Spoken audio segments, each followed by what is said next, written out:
Nigga, you're on the track.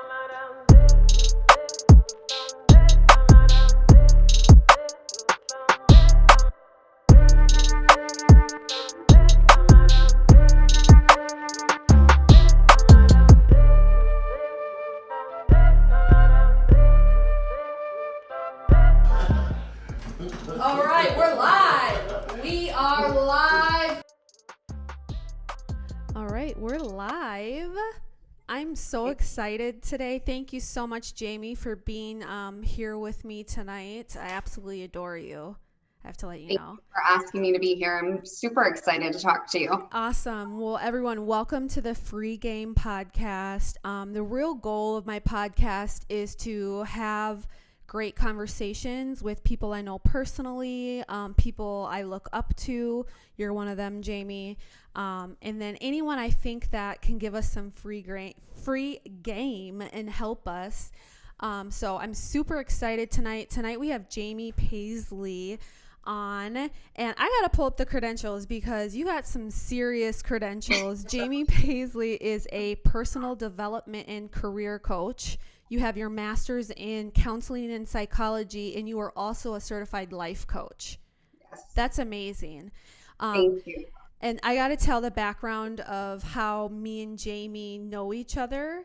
I was in college in Minneapolis. You were in college in Minneapolis, right? And we worked at TGI Fridays. Yes, we did. Just trying to make ends meet. Right. Well, we did. I think we did pretty good. I look back on those times. No, we did good. Right. I'm like, we had a really good time. And one of the things that when I think about you, what was it, 10 years ago? One thing that stood out in my mind is you would come to work and you would be talking about how you were counseling kids, and like sometimes you would have scratches on your arms, and I'd be like, Jamie, why do you have scratches on your arms? You're like, it was just a little kid. I was like, oh my gosh. It was incredible to hear some of those stories of you helping kids out in Minneapolis. So what have you been doing since we reread your credentials, but what else? What's going on? Where are you living? Where are you at? Let us know. Yeah, that's so funny that you remember that. I still have like one mark on my arm from that. Oh my gosh. So then I was working as a therapist for autistic children and integrating them it was at a private center, but integrating them into the school district and then working with their parents as well. And then after that, I was like, what does a woman with her bachelor's in psychology do? She goes to grad school. So Right. I moved to LA because I was like, if I'm going to go to school again, I'm going to go somewhere that's warm and fun. And moved to LA, went to grad school, got my master's in counseling psychology. Wow. Worked as a therapist for 3 years. Mm-hmm. In LA?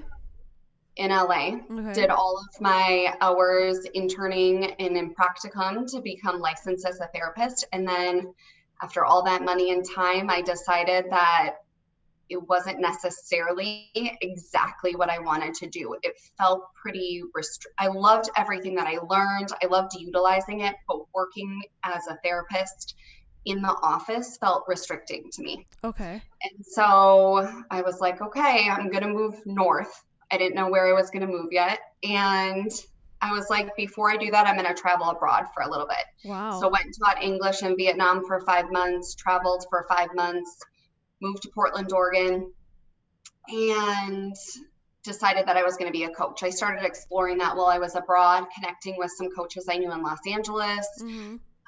A couple people brought it up to me, and I was like, okay, that sounds exactly like what I want to do. Wow. So I still utilize my skills that I learned as a therapist, but have built so many on top of that. And I can work with people all around the world right now, which I think is amazing. Right. So let's talk about in LA, because when you say like, is it the correct terminology to say therapist for you? Yeah. So being a therapist in LA, like I lived in LA, that's not an easy place to live. Like, how was that experience? And then was that what triggered you to be like, this isn't what I want? You know what?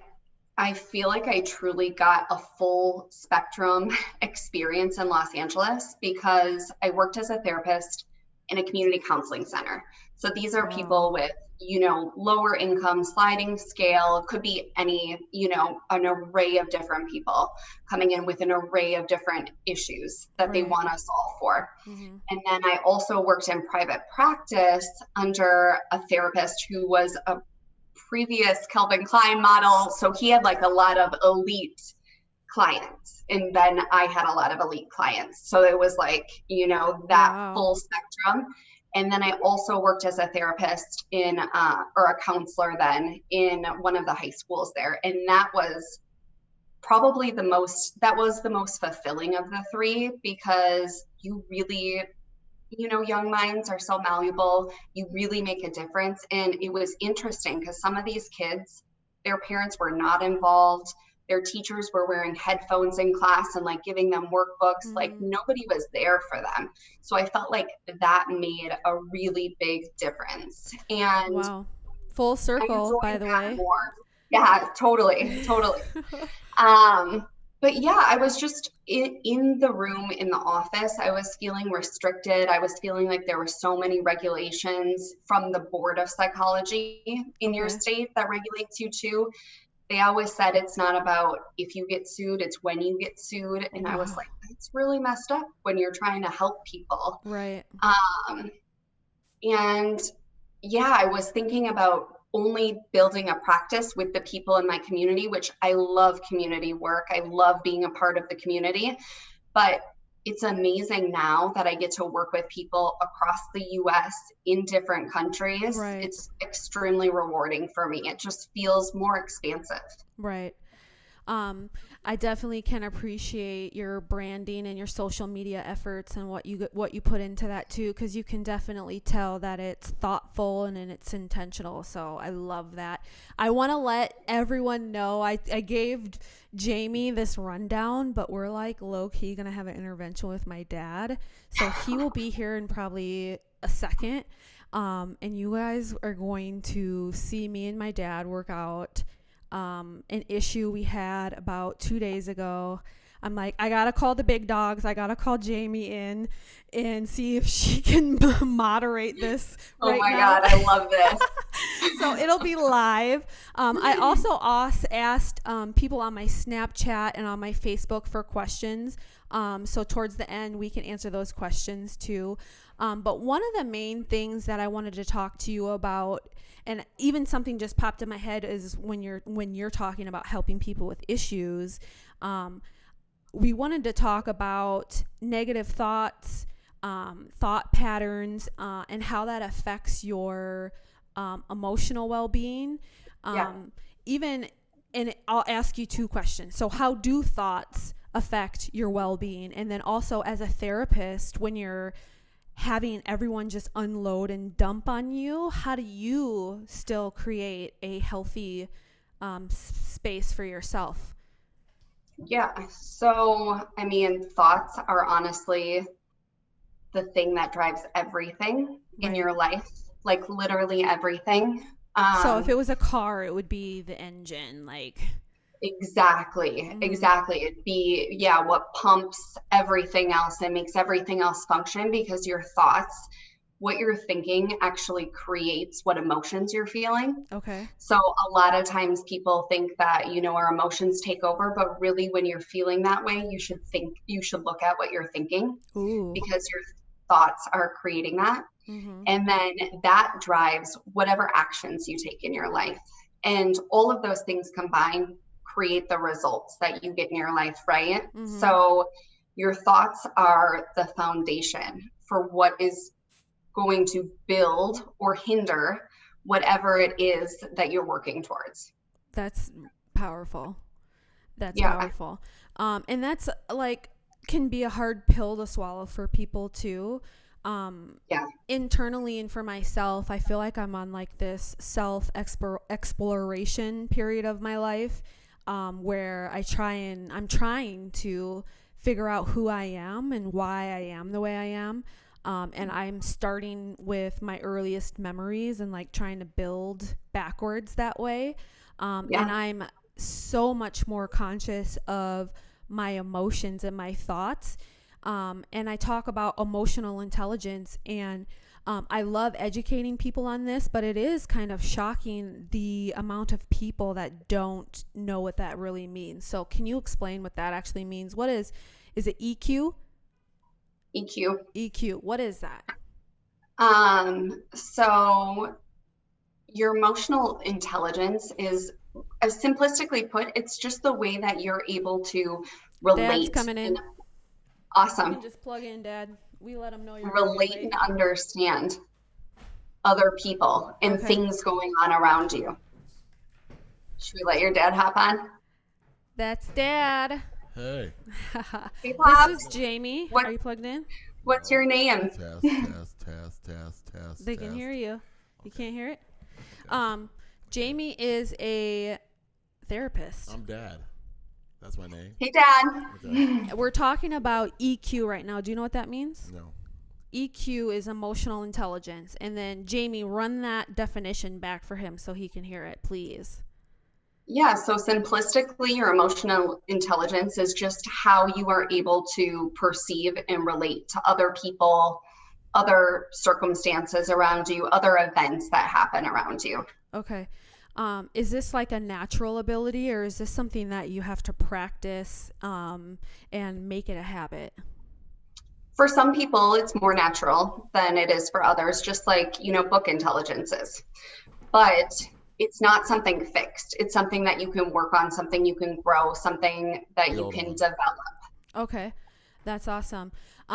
When we were having kind of our intro podcast conversation, we talked about how what we ingest and how that affects our thought process and our emotions. And we also were talking about COVID-19 and how that affects how we feel.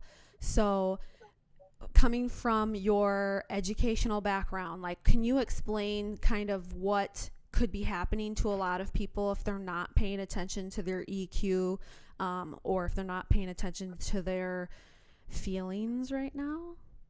Yeah. So, what you're taking in really affects you because, it can really affect you. You can look at it as just information and take it in and be like, oh, okay, those are the facts. Like, now I'm back to my day-to-day. Or you can take it in and you can get extremely emotional about it. You can get really upset about what's happening. You can get very fearful about what's happening. And it's just knowing that you do have a choice in that and how you respond. Some things I think are horrible and I don't want to feel good about them. I do want to feel like it's messed up, right? But some things I'm like, okay, I actually have no control over this. There's nothing that I can do to change it. Therefore, I'm not going to get wrapped up in it emotionally. And we were talking before about how, Instagram has an algorithm.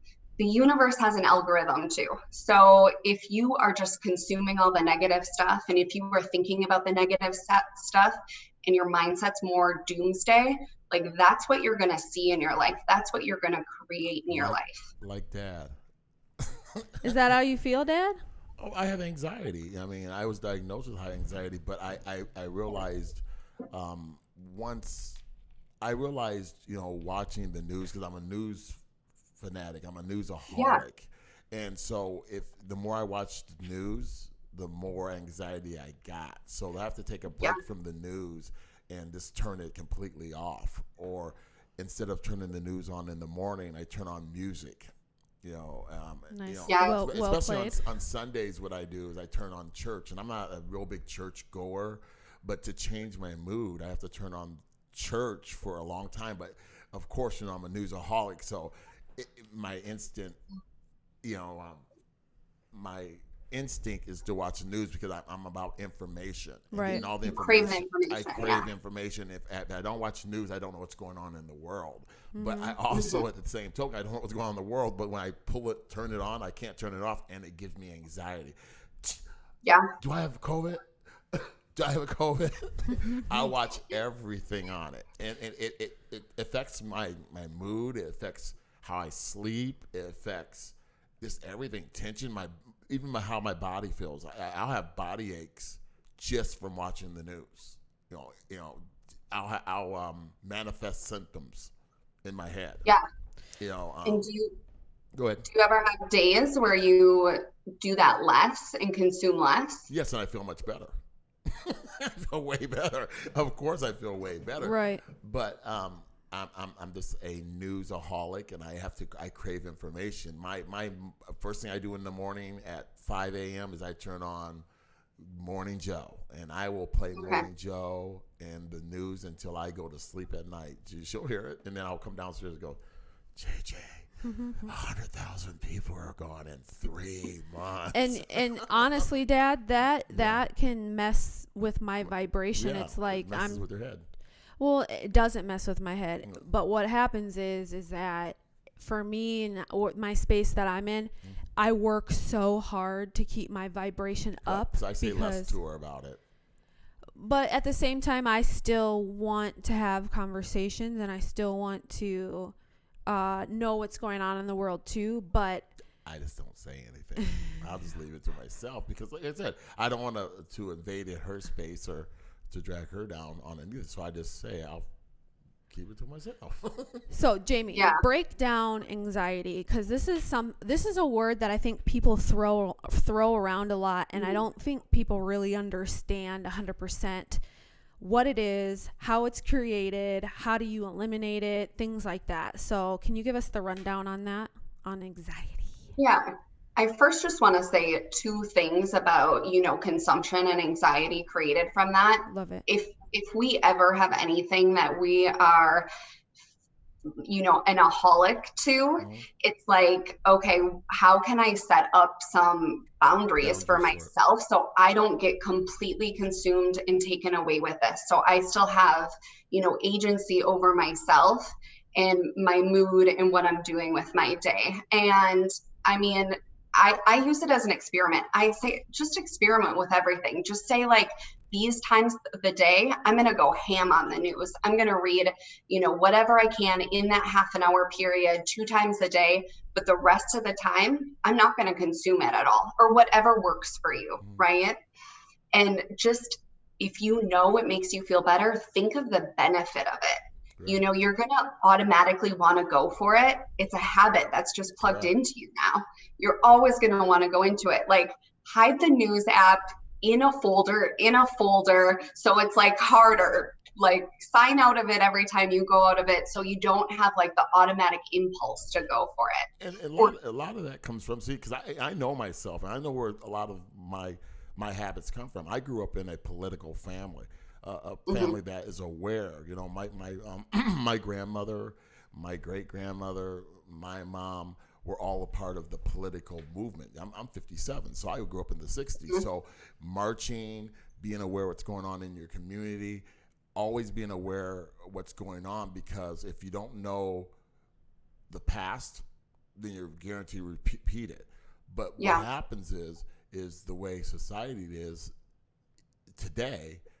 You have instant access to everything. It's not like when I was growing up where, you watched the 6 o'clock news and you were done for the night. You watched that was it. You watched the 10 o'clock news and you went to bed.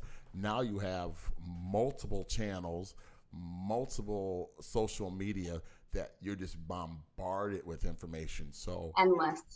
And what's that? It's endless. Even if you read it all day, you wouldn't even catch up on everything that's written. Endless. So correct. So I understand that, hey, that I grew up in that kind of a family. And for example, my father called me last night, and we could sit on the phone for 3 or 4 hours and discuss all the world events, because that's the way. If you go to my house during a family reunion, for a dinner, for a family gathering, it's going to be a political talk or a news talk. That's the way my family grew up, and so I consume that information to know that I'm fully engaged in what's going on. Now the problem becomes especially in today's society, is how do you change that? It's not like the 60s where my family grew up and they would go protest and it was nonviolent, or they could be an active part of the community and change things. It's much harder to do that now. To do grassroots things that you could do in the 60s and 70s. And now you're just consuming it, but you have no outlet for it. None at all. You're like, okay, well, I have an outlet. What's my outlet? My outlet is discuss with my daughter, and then let's see if I'll give you an example. She did a thing last year, was it, where you went down and helped the homeless. So she took in that information, but then she could, instead of it stressing her, she could expel the information by going to help the homeless, taking them food bags, et cetera, which made her feel better. Now it seems like what you do is I ingest the information, but have no way to get it off of me, the stress level off of me. So that's, I realize that with myself.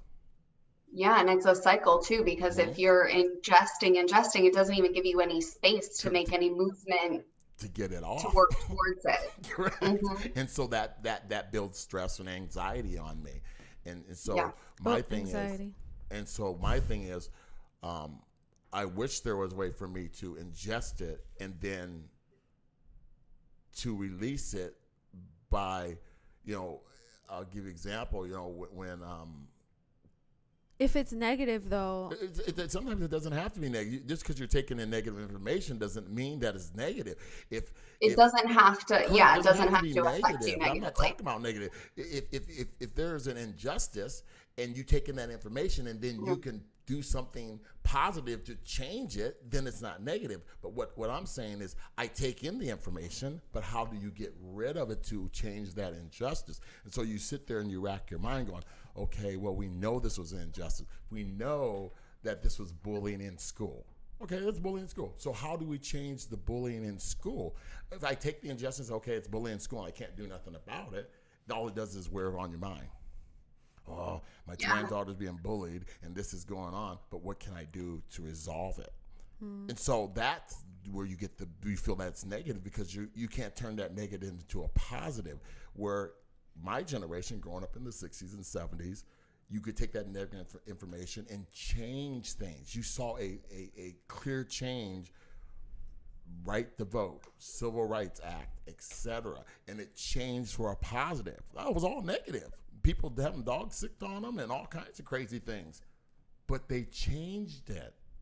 But now in this generation today of 2020, you feel stuck. And so then when you see things such as... you do. I don't. I'm not saying I feel stuck. I'm telling you exactly how I don't feel that way. But I'm saying you got to understand the generation gap here. You think that way because you are in this little bubble. I'm from an old bubble of, hey, we would go out and change this. And the change that you see today, for example, Minneapolis, it becomes more negative. Back in the 60s, that wouldn't have happened. Back in the 70s, what do you mean it wouldn't have happened? It would have been a different kind of protest. It would have been a more positive protest. When were the LA riots? 90s. 91. Yeah, those were 91 and in the early 50s. But once again, those things were far in between. And once again, you have social media that brings those things more to light. When I was growing up, I'll give you a perfect example. Columbine. We'll give you that example. Okay. That was an event that was a tragic event, okay? It was on the 6 o'clock news, and it was on the 10 o'clock news, and that was it. And then, from that point, everything was to try to not to make that happen. There was positive feedback or positive response to try to change it. But now what happens is you hear about a Columbine every single day, or you hear about this happened every single day, or this happened. And so you don't get the time enough to say, okay, how can I organize to make this positive? Because by the time you organize to try to make this event positive, guess what? New crisis. What's your take on that, Jamie? And so it's harder for me to process that. And I'm telling you, that's harder for me to process that and to try to change that, because I'm always trying to figure out a positive solution to it. Yeah, and I completely understand what you're saying, that it's not the same type of change as how you grew up. So it's totally different now. You try to navigate that. Yeah. My dad even has a hard time with it. It feels harder, right? Like it feels more difficult. Like you can't get as much traction. Correct. But do you believe it's still worth it? Right. And I'll give you an example. You have parents who are in their 50s and 60s, and they'll tell you the same thing. Wow, this totally, and your parents are going, oh my God, this is craziness. But you're not going, well, Mom, you're dwelling on the negative. No, it's not so that we're dwelling on the negative. We're just trying to figure out how can we turn this around, because we are the matriarchs of the society. You gotta remember, I'm a baby boomer now, and like I said, and so then when I talk to my dad, of course he calls me and goes, "Oh my God, did you see this?" and da da da da da da da, and it's an hour, 2 hour conversation, because he's stuck. He's 75 years old in his house, trying to figure out, how do we change this? When he was younger, he didn't have to worry about that because they would go out and change it. They would just go out and change it. They would make it a better situation for themselves. And now what we find at this age is, how do we make this a better situation? So of course you come and you say, "Hey, do you know this is going on and this is going on and blah, blah, blah." And it seems like most kids go like, "Well, you can't change it. You can't dwell on it."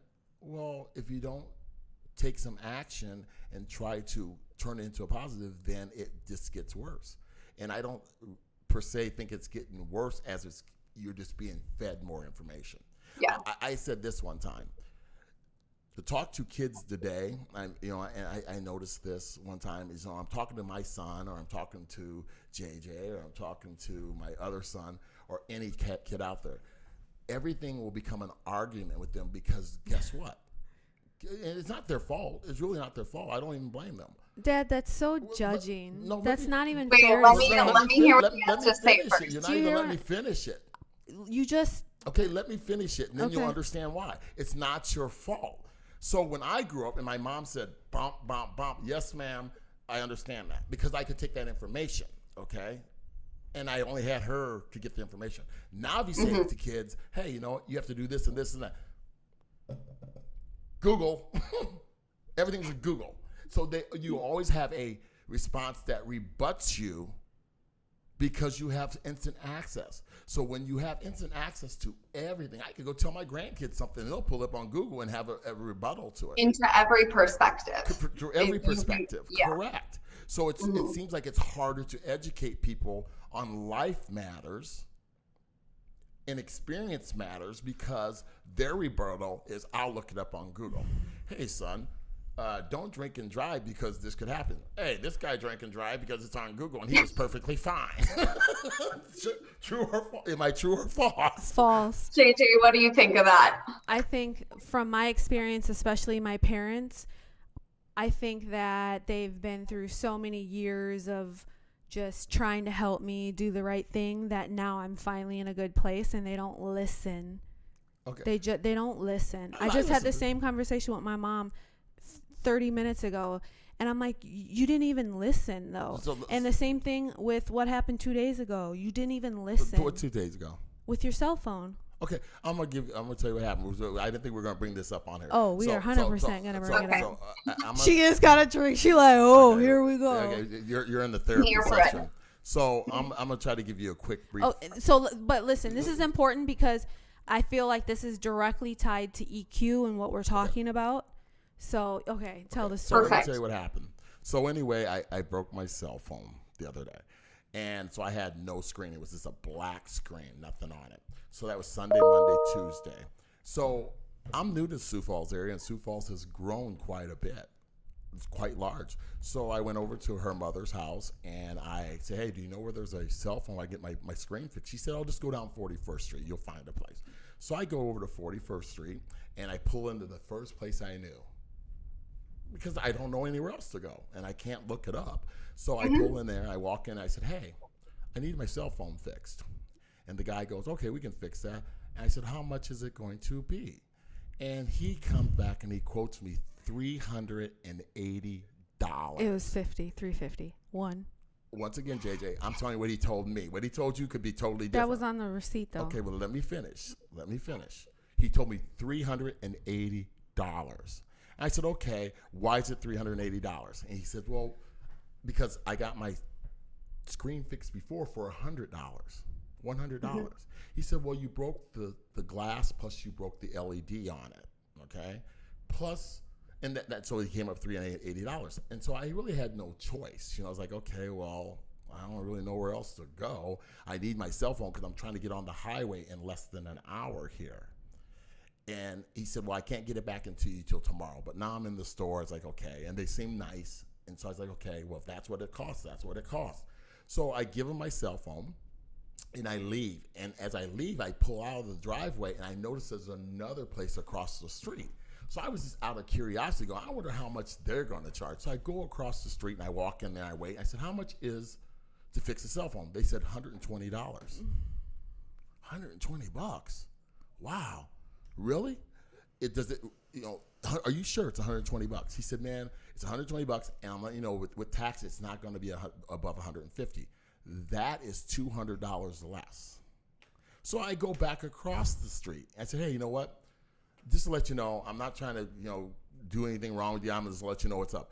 Across the street, it's $200 cheaper. And I really don't feel like paying you $200 more when I can get something done for $120 across the street. This is how I'm talking to him.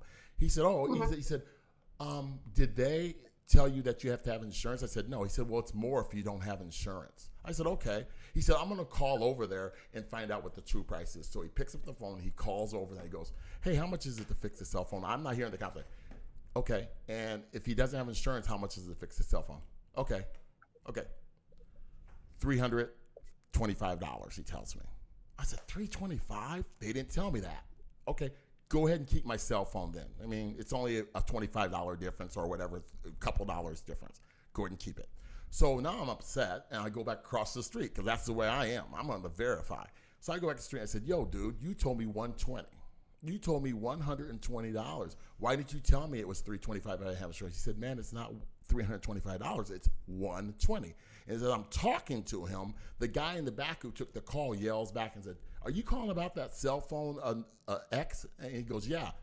I told the guy on the phone it was $120. He asked me how much was insurance. I told him $120. So now I'm ticked because the guy lied to my face. And what he did is he's trying to rip me off on the screen. He's price gouging me. And now he just lied blatantly to my face.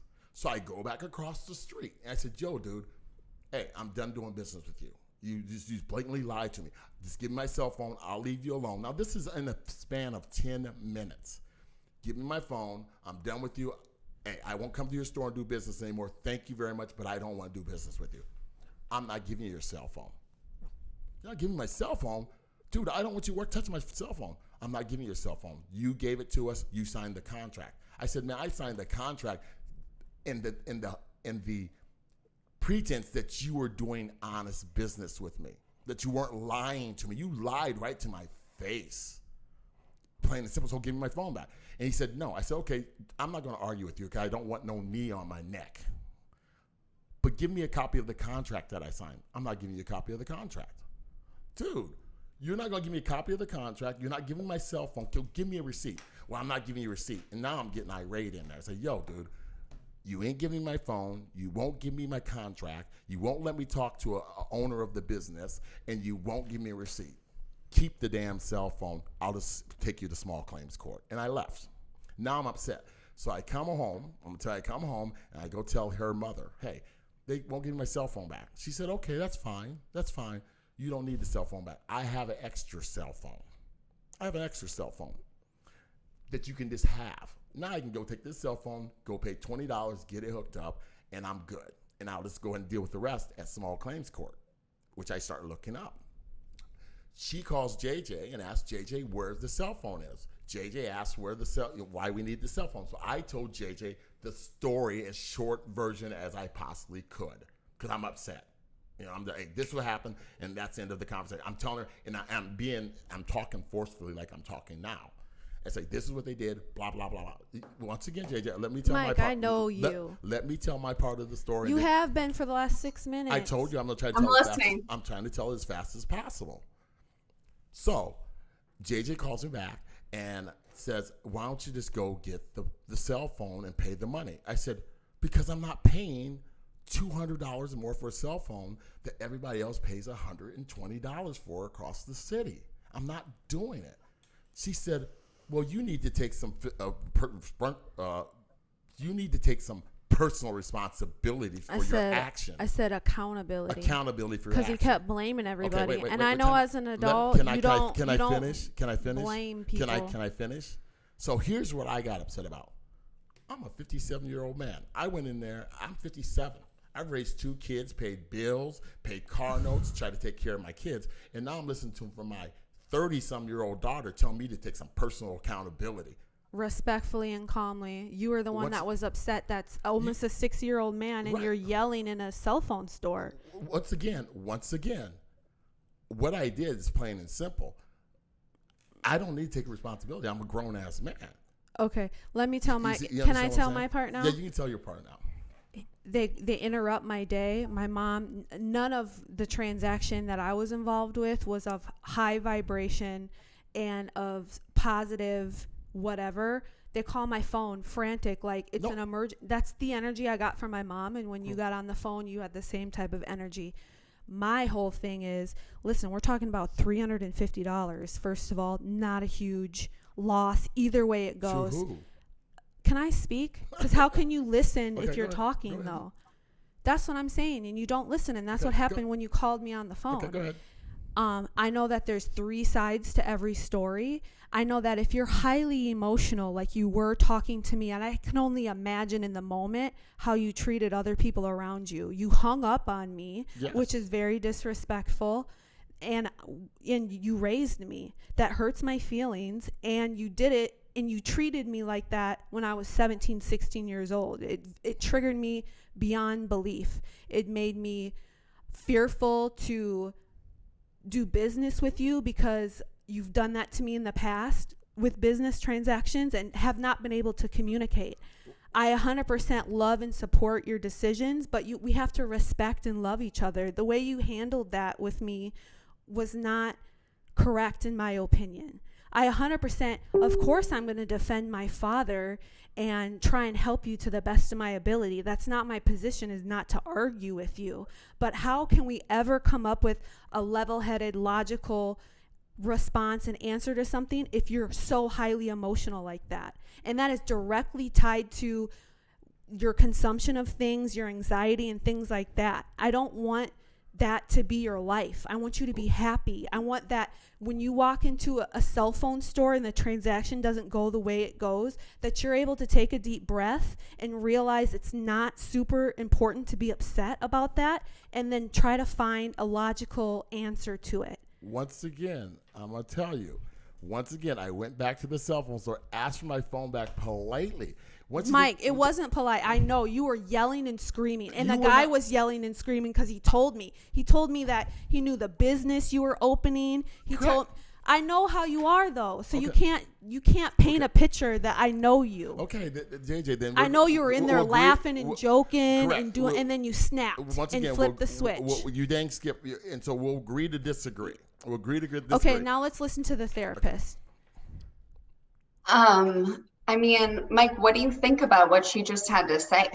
Once again, she called me and asked me to go get my phone for $350, and I explained to her that I was not going to pay $200 extra. My position was, if you sign the contract and you didn't shop around to find other prices, then that is a loss that you take and a mistake that you learn from and you move on. That you can't go and argue with somebody, even if they maliciously did it to the tune of $350, then that is, I will be like, man, fuck you, give me my phone, I'll pay for it, and I'll never do business with you again. And that's what it would have been. What did she just say? I would have said it in my head. I wouldn't have cussed anybody out in public. I would have been like, okay, and took my phone, and I would have not done business with them again. I would have not have been. So you have different ways of that you would deal with this situation. I think what's most important right here is your relationship and what's going to come from having this conversation and seeing each other's point of view. Right. You think that, Mike, you think that she doesn't listen, that she argues with you. She's saying that she's hurt by what you've said. I don't even think that. Once again, I was not upset with her. I was explaining the situation. I was not upset with her at all. You hang the phone up on somebody? Let me finish, JJ. You're not letting me finish. I was not upset with her at all when she called and said, hey, Dad, why don't you just pay the $350? I was like, JJ, I'm not paying $350. And I'm talking, I have a strong voice, as you can tell. I have a very strong voice. I'm not paying $350 for these fools to do me wrong. Not doing it. What made me upset and why she got hung up, and I didn't even respond to it. Hear that? Click. That's exactly what I did. You need to take some personal responsibility for yourself. Accountability for yourself. Okay, click. You know what? I didn't ask you. And then he said, from my 30-some-year-old daughter. Wait. Once again, Jay, I didn't say anything to you at the point. I'm telling you what was going through my mind. So I just hung up. What did you say? If you can't say nothing nice, don't say nothing at all. And I just hung up and left it at that. I've noticed a lot of men take that type of position. They're like, I'm just not even going to communicate. I would rather communicate through stuff. Once again, I just, hey, I'll talk to her about it later. Click, let it go. Jamie, go ahead and send me an invoice for this. And so, so I left it at that because, plain and simple, I was never going to go pay that money. I would go get the cell phone here. And your granddaughter's cell phone that she uses. It's pink with flowers on it. Like, Once again, it didn't matter what the phone looked like to me. It was a phone for me to communicate until I got another phone. And if to borrow that phone and go get it hooked up so I could communicate with people was fine. And then I would buy a new phone today. Okay, Jamie. The whole point of being is I didn't appreciate the way you chastise down to a child that, hey, you know what, you may, okay, click. If that's the way you feel, that's fine. I'll leave it at that and not escalate the situation. She was not in the store. She didn't, because here's the thing, Jamie, which you don't understand. If this was 10 years ago or 15 years ago or even 20 years ago, and this is actually what happened to me yesterday. This actually happened. My temperature was at the point where normally what I would have done is took something, picked it up, and broke something in the store, threw something through the window, jumped over the counter, and had a physical confrontation. But in my mind, when I'm talking to the gentleman, and I know he's ripping me off and doing me wrong, I go, man, I mean, just for that quick of a second, I was like, man, I should pick something up and break one of these cabinets. And I said, you know what? Keep the phone. Holy smoke. Keep the phone. Because that's the mentality I Jamie, have. break this down for us, please. So, leaps and bounds. So, no, I think that this is really good because, JJ, you said that you felt like you were judged by your parents earlier. And I think what Mike is saying right now is that you saying take some accountability was him feeling judged. Am I right, Mike? Correct. And what I'm saying is taking some accountability. Once again, as I said, she said when she was younger, that scenario would have been totally different. When she was in her teens, I would have snatched somebody. I'll give you an example. A couple of weeks ago, my granddaughter had some people over the house during COVID, and I've talked to her about 1,000,000 times. Normally, if that was JJ, I even told my granddaughter, if that would have been when JJ was little, I would have jumped off my bike, let my bike hit the ground, tore my bike up just to get to the kid who got smart with me. What I told is the kid that I wasn't joking. Okay, but if you've grown, is that still okay behavior though? Let me finish though. This time I just told the kid, hey, this is not a joke. This is COVID and we're social distance. You should listen to it. That's one thing I said. And then two, Molly comes out and goes, are you okay? I said, no. I said, I'm good. And then when my granddaughter walked up, she said, I'm in trouble. I said, no, I'll just talk to you later. I waited all the way to the next day, and said, hey, let me talk to her. I took her out, gave her $75 for doing something for me, asked her if she wanted to go to eat, and then I had a civilized conversation with her. But I know 15 years ago, if she would have said something to me or that kid would have said something, I would have jumped off my bike and tried to beat a 16-year-old kid. So what JJ don't understand is that when she said that, I am taking responsibility because I should have handled it in my mindset of how I normally am. I would have handled it a whole different way. And the police would have came and got me. I would have went to jail. Over $300. She's absolutely right. Over $300. I told him to keep the phone, keep the contract, keep everything, and I will just see him in court. But I said it forcefully. Like, you lied to me. You were wrong, man. And I wouldn't mind paying this.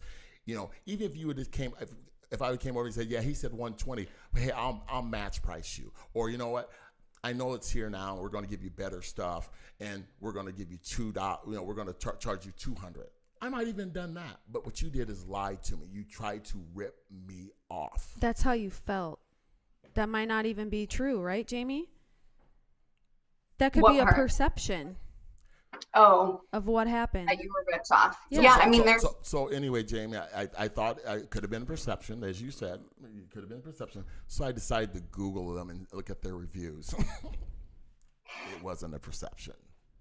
And this is good too, because JJ has been on, like a personal development journey lately. She's been doing a lot of digging, a lot of growth. And Correct. you just brought up a great point. In the last 10, 15 years, I have done a ton of growth as well. And like, even though your reactions might not be the same, there's acceptance is a big part of the personal development journey, because we expect everybody to be to our level, to level up just like we are. We want to learn. I love on your Instagram yesterday, JJ, you said, hey, if anybody wants these resources, I'm here for it, but I just don't want to shove it down anybody's throat. Correct. We want everybody to know this stuff because we're so excited. We see how it changes our lives and we want to give it to everybody. Right. But it's also accepting that not everybody is at the same place or chooses something different or is on a different growth trajectory, and like appreciating the growth that they have done too. But I also think that, in that, I think what really triggered you was saying, this did bring me back to when I was 17, Right. 18 years old. This brought me back 15 years. And I didn't know that. Yeah.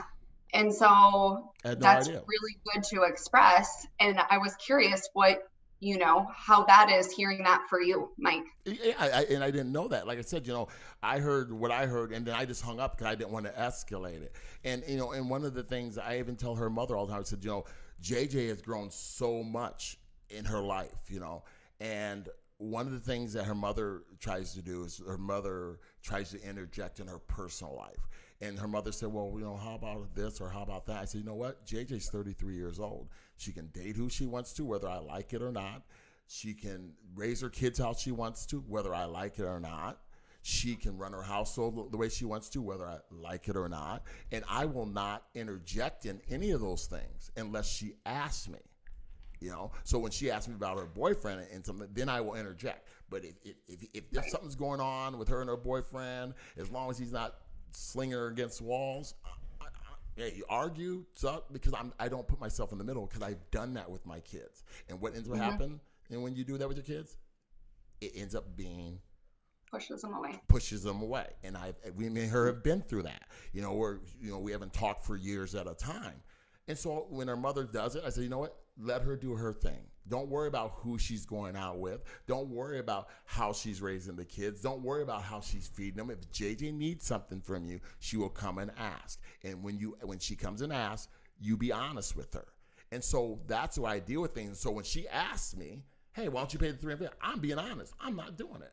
But I'm also the kind of father that if I tell you something and you ask me and I tell you something, then you don't talk to me because you don't like my answer or my response, so be it. If that means you don't talk to me for 5 years because I'm giving you the information that you asked me. Okay. I want to wrap this portion up of the podcast. Okay. I can take accountability and I can.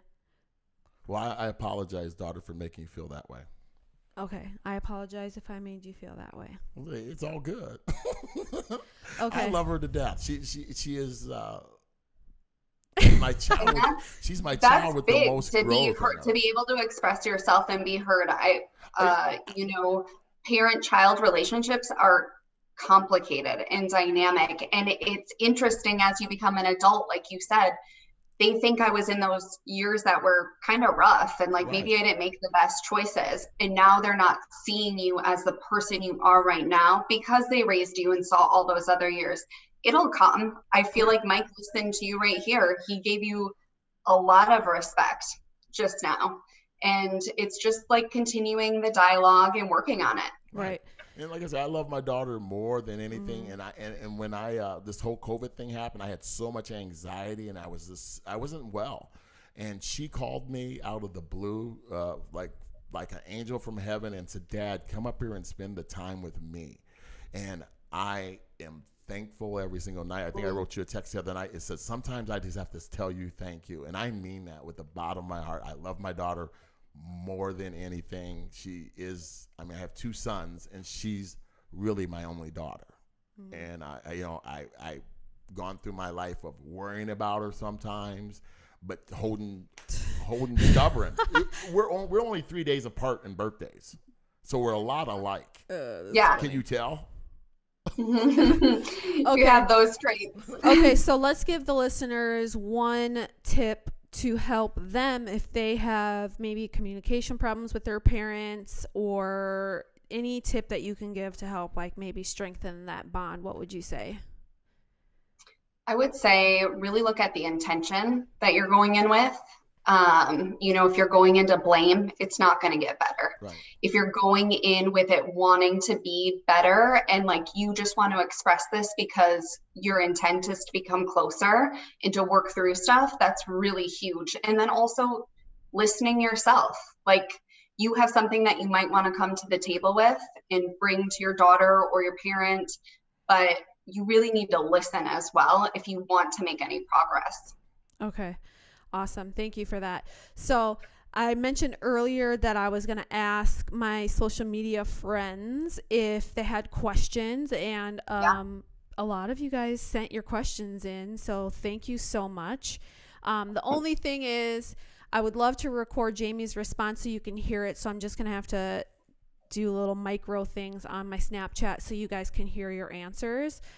So the first answer comes in from Taryn. My son. Oh gosh, and he said, "Did Dad make it back?" ? Yes,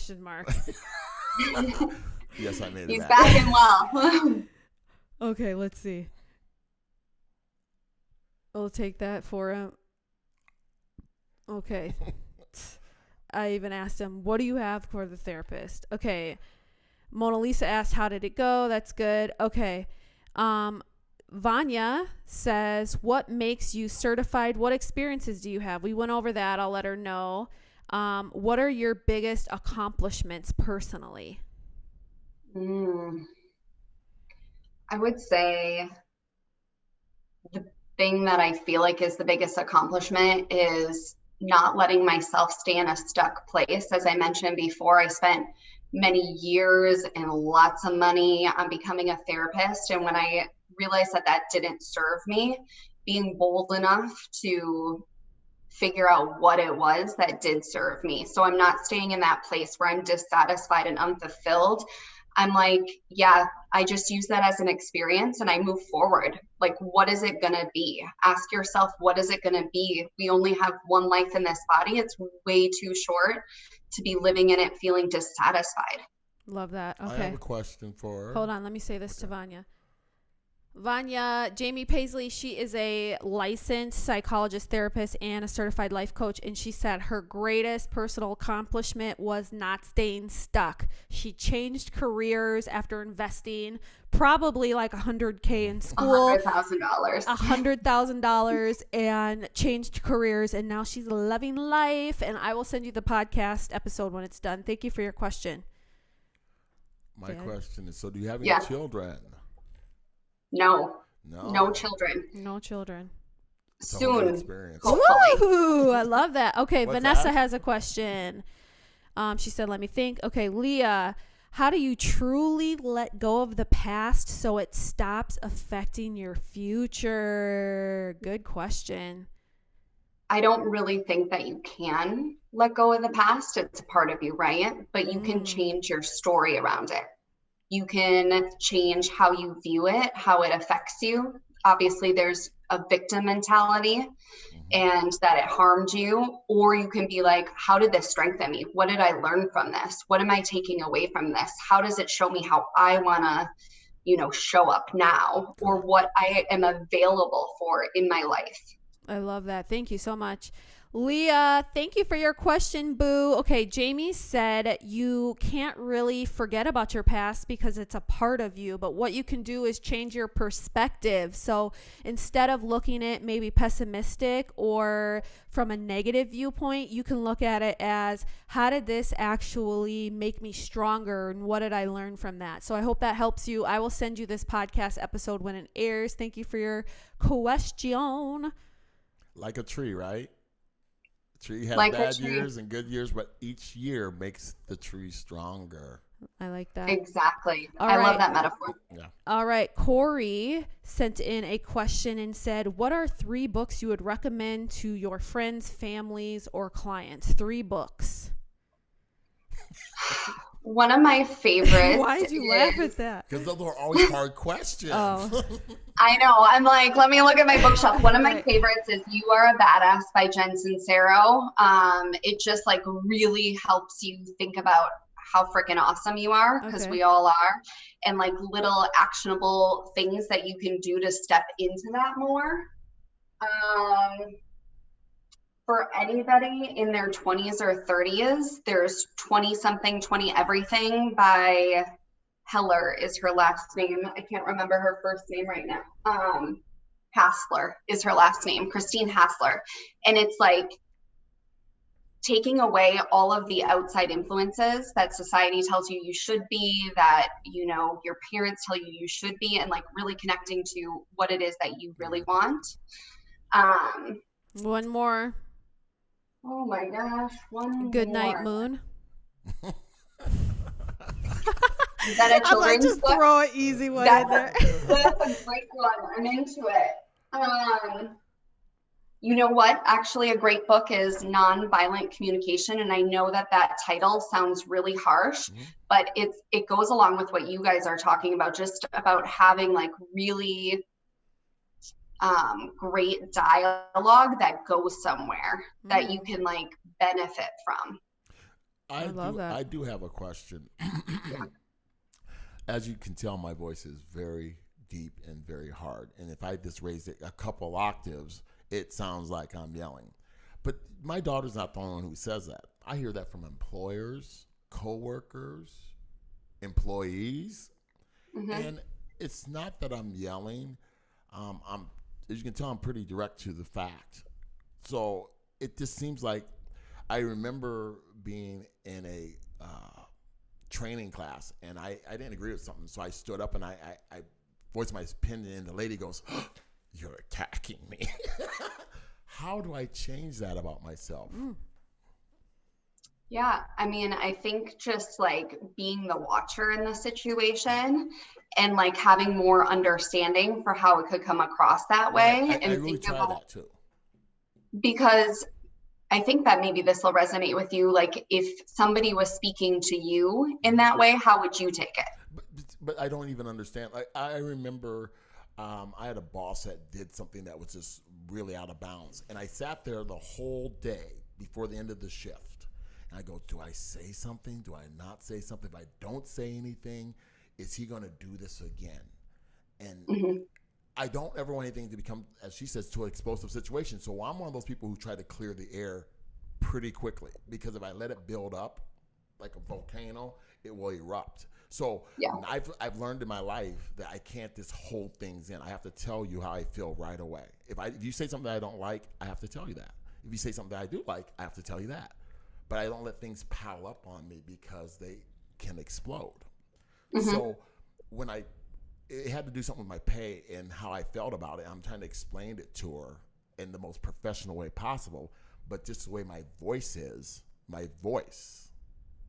she felt that she was being attacked. I was like, well, I'm not attacking you. I'm just explaining to you how I feel.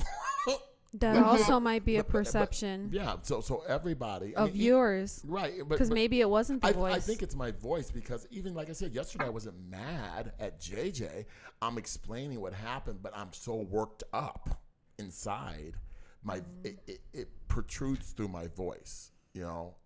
I learned about communication is timing, tact, and delivery. Correct. So if all 3 of those aren't synchronized, you could quite possibly miscommunicate. Right. And so I think I do that a lot. You should read Nonviolent Communication. It just like talks about the way that you come off and how you do voice things. Right. And personally, I don't find your voice aggressive in this situation anyway. Right. But you might have the intent. You might have the intent that you're trying to clear the air. Correct. But it's like, obviously, I know that people are taking another way, and this is the emotional intelligence piece. Right. It's like I see that other people are taking it another way, so I need to be Try to conscious. figure it I out, need yeah. to be aware of that and figure that piece out. Even my boss that I have right today, you know, if I have an issue, I will knock on her door, close the door, and talk to her. But you could tell this in the look of her face that she's sort of intimidated. And I was like, you know, Darcia, I'm not trying to be intimidated. I'm trying to explain to you what's happening. And it's just, you know, I don't know if because I'm in a serious mood, I come off serious. I just don't know. It could be like she's not the only one who says it. I hear it constantly. I do hear it constantly. Dude, Yeah, and it's just, I mean, like if JJ says it, then that's a perfect person who you're close to, and you can ask what it is about the way that you're communicating that gives that perception, and she can give you some insight into it. You know, but like in a space where you're really listening and you want to know, you want to come to the table and know. Right. Wow. Thank you, Jamie, so much. Thank We can't take too much more of your time. I know This was if awesome. you charge us by the hour, that bill is high. So thank you so much for joining us. Thank you. Thank you for having me. This was wonderful. I loved Even though my all daughter these chats. ambushed me. She ambushed me. If you guys want to follow Jamie, she has such great content on social media. She also offers like free just workshops and free ways to connect and learn and grow about some of the stuff we talked about. I know one of our main topics, we digressed a little bit, but we talked about thoughts and things like that. So hopefully we can get more information about that from you at a later time. I'd love you to come Absolutely. back on to You and helped speak with you us. helped my thought process, so thank you. Oh, Awesome. that's good. Yeah, you did. I love Thanks a that. lot. Great. But let's end with Jamie. Give us one free game tip that our listeners should know coming from Jamie Paisley. What is it? I think that, you know, if you're trying to be somewhere, like if you're working to be somewhere in your life, really embodying that person before you get there, like thinking about what does that person think? How does that person act? How does that person feel? And showing up as that person, like that is going to get you there much quicker. And then you'll be able to live into it instead of being, you know, scatterbrained and figuring out what to do at that level of success or wherever you are. Like really embody it right now, right here, and live into it. That's going to get you there much faster. I love that. So it's not asking for the heat before you put the logs in. Put the logs in first, right? Love that. Thank you, Jamie, so much. Thank you for the listeners for tuning in. Thank you. Thank you. Dad, feeling good? I'm always feeling good. All right. Thank you, guys. Have a good rest of your day. Thanks for listening. Thank Free Game you. Podcast. Yeah. Oh, perfect timing. How long was that? Long. That was that. Look at you on the track.